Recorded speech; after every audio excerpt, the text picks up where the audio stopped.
vanaand is ek gereed. As hy kom môre, is ek gereed. Daarom, jong dames, wees gereed, want die Heiland roep sy naam. Ons maak ons op wat toe. Hemelse Vader, ek dank en prys U vanaand vir hierdie jong mense, wat die woord van God gehoor het.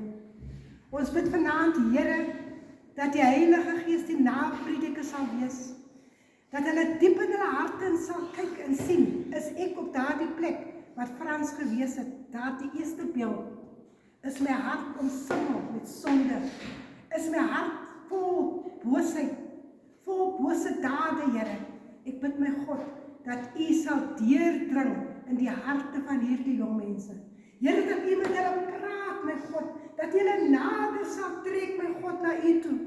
Ek bid, Here, dat hulle sal kon sien, dat U is die weg, die waarheid en die lewe, dat hulle sal uitroep, roep sy naam, roep sy naam. Here, ons roep op die naam vanaand, en ons bid vir hierdie jong mense, dat U hulle sal bewaar, dat U hulle sal beskerm, dat U vir hulle die krag sal gee, en die moed sal gee, om vir U te dien, in gees en in waarheid, in Jesus naam. Seën vir Heidi, Here, al die lede van hierdie gemeenskap-organisasie, seën hierdie hostel, Here, alles wat hulle nodig het, voorsien vir hulle in Jesus naam.